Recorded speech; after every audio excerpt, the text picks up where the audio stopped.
चलिए अब शुरू करते हैं पहला अध्याय मूल मंत्र। प्रस्तुत कविता में बताया गया है कि सिर्फ चाहने अर्थात सिर्फ कल्पना करने से हम किसी भी कार्य को पूर्ण नहीं कर सकते। किसी भी कार्य को पूर्ण करने के लिए तथा अपना लक्ष्य प्राप्त करने के लिए कठिन परिश्रम करना पड़ता है।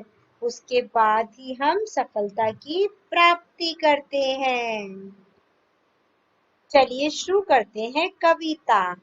केवल मन के चाहे से ही मनचाही होती, नहीं किसी की बिना चले कब कहाँ हुई है मंजिल पूरी यहाँ किसी की।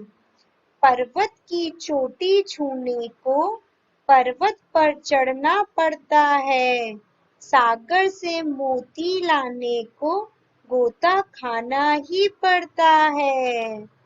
उद्यम किए बिना तो चींटी भी अपना घर बना ना पाती।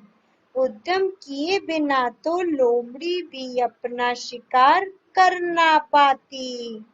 इच्छा पूरी होती तब जब उसके साथ जुड़ा हो उद्यम प्राप्त सफलता करने का है मूल मंत्र उद्योग परिश्रम।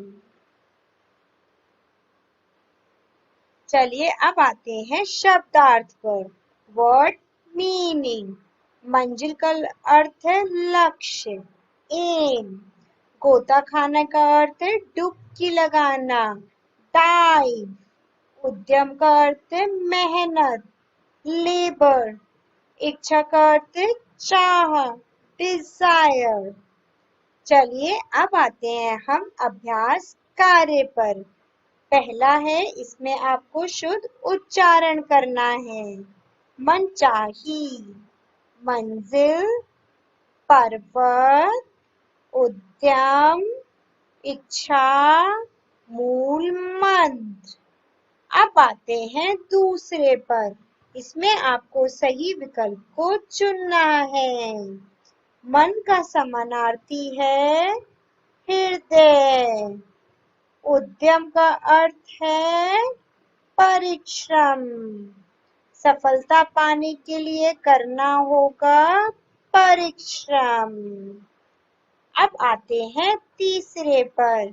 इसमें आपको बताना है, ये आपको स्वयं करना है। अब आते हैं चौथे पर। इसमें आपको निम्नलिखित प्रश्नों के उत्तर लिखने हैं, ये भी आपको स्वयं करना है। अब आते हैं पांचवे पर। इसमें हमें कविता की पंक्तियों को पूर्ण करना है। केवल मन के चाहे से ही मनचाही होती, नहीं किसी की। इच्छा पूरी होती तब जब उसके साथ जुड़ा हो उद्यम।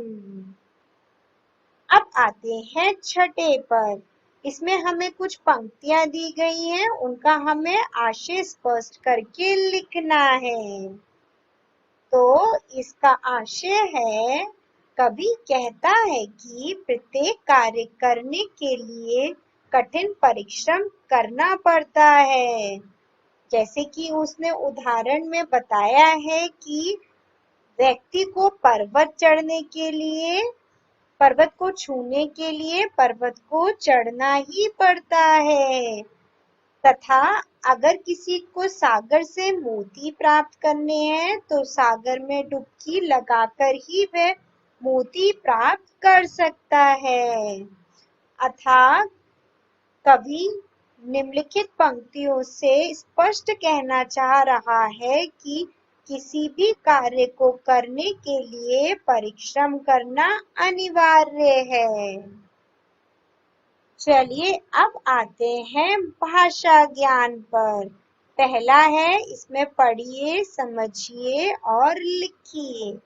पढ़ना, सुंदरता, चढ़ना, सफलता, झुकना, कोमलता, बढ़ना, आवश्यकता, अब आते हैं दूसरे पर। इसमें बच्चों आपको निम्नलिखित शब्दों का वाक्यों में प्रयोग करना है। आप कोई भी वाक्य बना सकते हैं। उदाहरण के लिए उद्यम, जैसे हमें लगातार उद्यम करते रहना चाहिए। इस तरीके से आप कोई भी वाक्य बनाकर इन शब्दों का प्रयोग कर सकते हैं। अब आते हैं तीसरे पर। इसमें आपको समान अर्थ वाले शब्द लिखने हैं। सागर का समुद्र, मन का हृदय, पर्वत का पहाड़, मंजिल का लक्ष्य, घर का ग्रह, इच्छा का चाह। अब आते हैं चौथे पर। भाषा परिवर्तनशील है। पहले कुछ शब्द अलग ढंग से लिखे जाते थे। आइए देखें कुछ शब्दों को हम पहले कैसे लिखते थे व अब कैसे लिखते हैं। प्राचीन रूप में कुत्ता इस तरीके से लिखा जाता था और अब इस तरीके से लिखा जाता है। ये आपको स्वयं पढ़ना है और इन्हें समझना है। अब आते हैं पांचवें पर। निम्नलिखित तत्सम शब्दों के सामने उनके तद्भव रूप लिखने हैं।